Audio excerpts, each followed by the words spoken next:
Hello everyone and welcome to our webinar on the new patron and safety reforms. These make up part of the third tranche of Vibrancy Reforms. My name is Philip Pandelis and I'm the Associate Director from the Hospitality Concierge here at Liquor and Gaming New South Wales. Before we begin, I would like to acknowledge the traditional custodians of the various lands which we are coming from today. I pay my respects to elders past and present and recognise and celebrate the diversity of Aboriginal peoples and their ongoing cultures and connections to the lands and waters of New South Wales. On 24 November 2025, the third tranche of Vibrancy Reforms commenced. These reforms amended the liquor laws aiming to support previous reforms to increase the vibrancy of the nighttime economy. This is the government's third package of reforms, building on reforms introduced in 2023 and 2024. These reforms aim to encourage the return of live music and performance, the support of local street life, and create vibrant and safe nighttime environments for communities and visitors. So, what's changing? These vibrancy reforms introduce changes under 4 key themes. These themes are streamlining processes to remove outdated liquor licensing conditions, with changes that include an automatic removal of noise and amenity conditions imposed more than 3 years ago, and commencing later in 2026, a streamlined application pathway for removing conditions impacting nighttime economy activity. Increasing operating and trading hour flexibility, with changes such as updating special event extended trading powers to allow for the granting of extended trading, not only for the day of the event, but also up to 24 hours prior to the event. Supporting live music. Some of the key changes coming into effect in 2026 include allowing live music venues to start their live performances at 6 p.m. on weeknights and after 12 noon on weekends. Also removing the requirement for regional venues to have dedicated space in their venue to be eligible, with the requirement becoming that part of their venue must be predominantly or frequently used for live music performances. Also increasing the number of live music performances required to be held at venues in metropolitan areas to be 10 a month. And improving patron and staff safety, which is the focus of today's webinar. We'll go into these changes in detail on the next slide. It is important to note that we will be delivering further webinars in the new year to cover these additional reforms in detail. You can also find more information about the changes, including a full list of reforms, on the Liquor and Gaming website. As I mentioned earlier, our main focus today is on reforms to improve patron and staff safety at licensed venues. These changes strengthen obligations and provide practical flexibility for venues. Key reforms include adding an exemption to the offence for permitting intoxication on a licensed premise in a limited and defined circumstances, such as a patron needing medical assistance or awaiting transport home. Expanding the grounds upon which a disciplinary complaint may be made against a licensee or approved manager. This is where they have failed to prevent or address a significant risk to the safety of employees or other persons on the licensed premise. Finally, they will have the ability to revoke or suspend an individual's competency card where the person is not fit and proper, or where the person has committed a prescribed sexual offence, drink spiking offence, or other relevant offence that would be a significant risk of harm to other persons on the licensed premise. The RSA course material will also be updated to include these new requirements. Before we dive into the new exemption introduced under the Vibrancy Reforms, I want to revisit the core responsibilities that apply to all licensees under the New South Wales liquor laws. Licensees must serve alcohol responsibly and take steps to prevent intoxication. These obligations are fundamental to maintaining a safe environment. Under the Liquor Act, it is unlawful to sell or supply alcohol to an intoxicated person. It's also unlawful to permit intoxication on a licensed premise. These rules apply to anyone intoxicated in the venue, including both patrons and on or off-duty staff. This also includes licensees and approved managers themselves. If a licensee permits intoxication, the maximum penalty is $11,000. New South Wales law presumes intoxication has been permitted if an intoxicated person is found on the premise, unless the licensee can rely on an exemption or defence under the liquor laws. So what is a defence? A licensee is taken to have permitted intoxication on a licensed premise, unless the licensee proves that they've refused to serve the person liquor after becoming aware the person was intoxicated, ask the person to leave the premise, and if the person did not leave the premise immediately after being asked to leave, contacted the police. A new exemption under Section 73 of the Liquor to allow licensees to keep an intoxicated person on the premise if there's reasonable grounds to believe they need medical assistance or transport home. This exemption is subject to several conditions, and we'll go through those in more detail further on. The aim of the change is to remove the dilemma whereby venues had to choose between complying with the law in relation to intoxicated patrons in one hand and patron safety in the other. It is worth noting that this decision must be based on objective, observable indicators and contextual judgment, and licensees will still have discretion. It is not a requirement, but an option to improve safety. Let's look at the conditions that must be met when a venue decides to use it. The exemption is not automatic. It comes with strict conditions to ensure safety and compliance. If you allow an intoxicated person to remain on the licensed premise under this exemption, you must do the following. If the person needs medical assistance, you or your staff need to seek that medical assistance or otherwise be aware that that assistance is being sought. If the person requires transport to be able to leave the premise, you or your staff need to arrange that means of transport, or otherwise be aware that the transport has been called. You must also do the following as a requirement of the exemption. Refuse any further service of alcohol. Actively monitor the person while they remain on the premise. Record the incident in your venue's incident register. Ensure the patron does not cause unreasonable noise or disturb the neighbourhood. And ensure the patron does not enter the gaming room. These conditions are designed to protect the patrons, staff, and the community while giving venues flexibility to manage real-world situations responsibly. One of the two circumstances where you can allow an intoxicated person to remain is if they need medical help.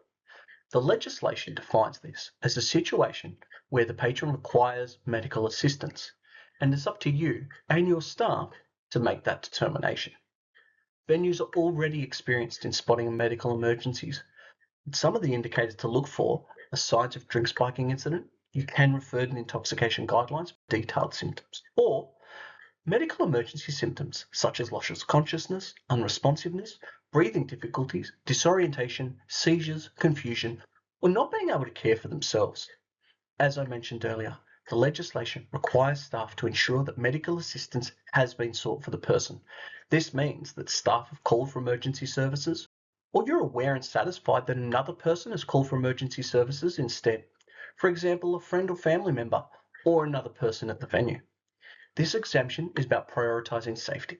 If someone needs medical help and the law now supports you in keeping them safe while help arrives. The second circumstance is when the patron needs transport to be able to leave the premise. This one's more discretionary and relies on your judgment.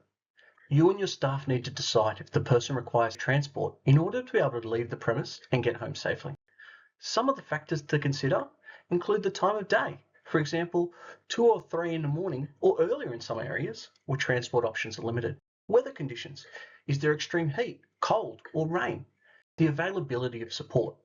Is the person alone without friends or family? The person appears to have a vulnerability. This one could be due to age, disability, level of intoxication, or other factors. And lastly, if the person can't articulate a plan home, it would be responsible to help them. Similar to the other exemption, you and your staff are responsible for ensuring transport is being sought for the person. This includes staff organising a taxi or a rideshare service on behalf of them, or being satisfied that someone has arranged one, or for a friend and family to collect them. Liquor and Gaming is currently developing a fact sheet to guide licensees and to assist them in complying with these conditions.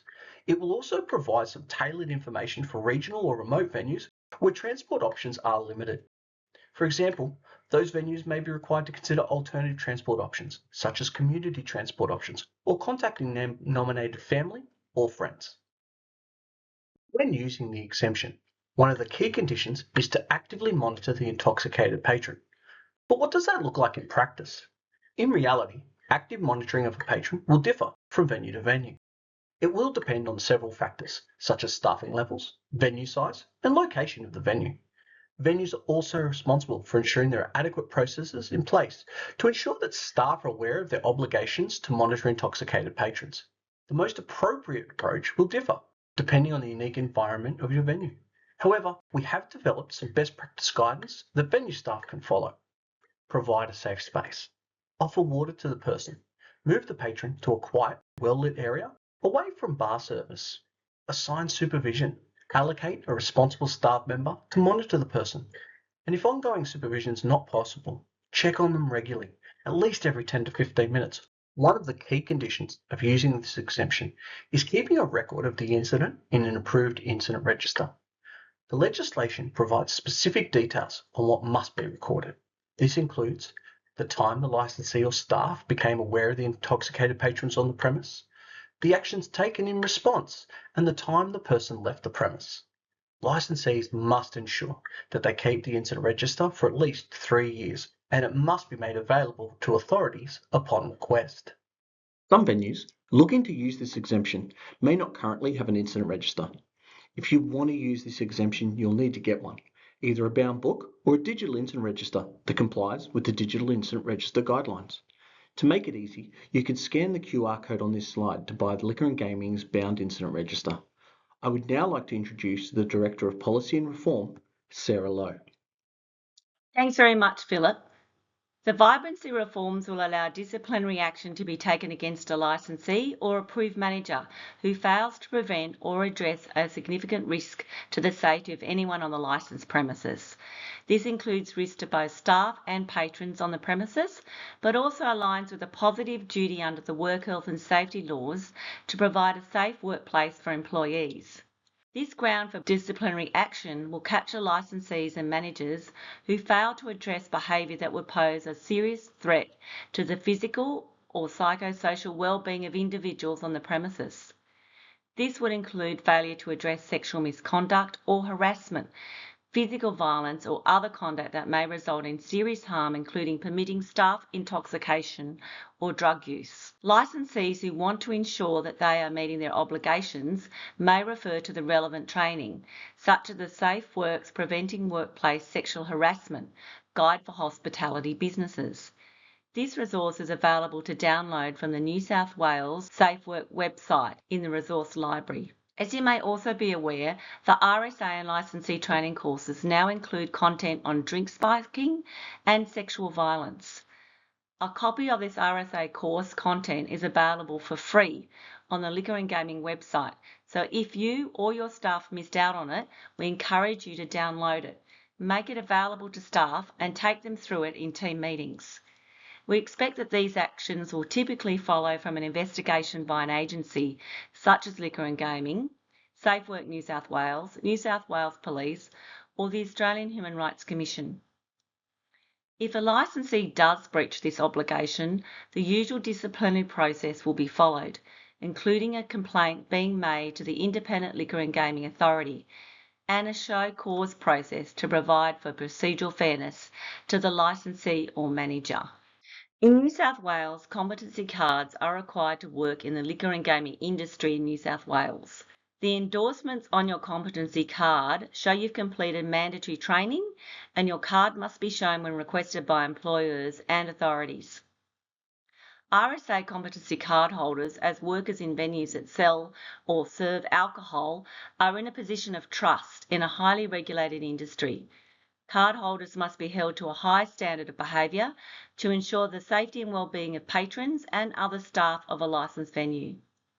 This is why the New South Wales Government will soon be introducing reforms in early 2026 to provide an avenue for the Independent Liquor and Gaming Authority to suspend or revoke competency cards from workers, licensees and managers who put other people on the licensed premises in harm's way. Under these up-and-coming reforms, a competency card may be suspended or revoked if the card holder has been found guilty or been charged with one of the offences listed in the liquor regulation and they pose a serious risk of harm to another person on the licensed premises. This includes serious offences like violence at or near a venue, domestic, family and sexual violence, poisoning, drink spiking, fraud, computer crimes, stealing, misuse of information and money laundering. There is a full list of offences on the Liquor and Gaming website. It's important to understand that having a previous conviction for one of these offences does not automatically mean you can never hold a competency card. There must also be a significant risk of harm posed to another person on the premises for your competency card to be suspended or revoked. The Independent Liquor and Gaming Authority will also have the power to suspend or revoke someone else's competency card where the person has not acted in a way that is fit and proper for a competency card holder. The fit and proper test already applies to licensees and approved managers. It is a legal standard used in many different circumstances, and what is fit and proper can change depending on the situation. Essentially, it is a test to decide whether a person is suitable and trustworthy in the specific role responsibility in question. For example, what is fit and proper for a licensee may be different to what is considered fit and proper for a competency card holder, acknowledging that competency card holders don't usually hold a management role within the venue. For a competency card holder, failing to act fit and proper means a person has breached the minimum requirements expected of a competency card holder.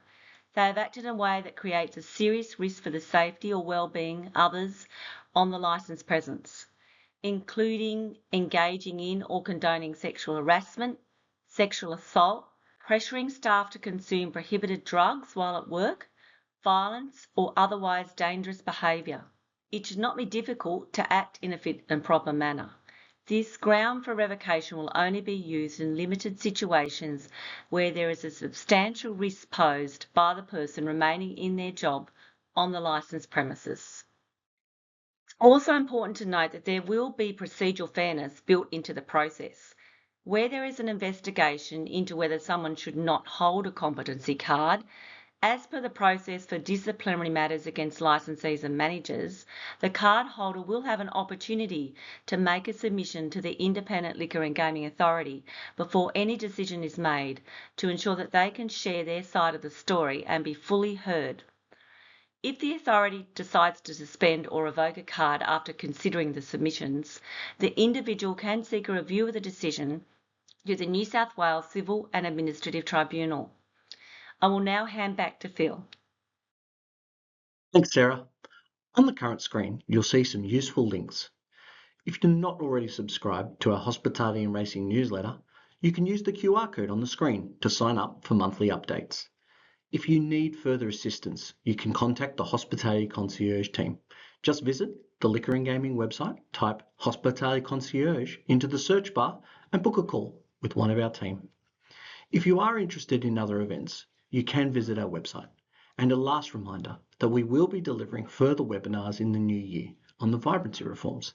These will be a great opportunity for you to ask any questions in relation to these new patron and staff safety laws. Thanks again for joining us today, and have a great day.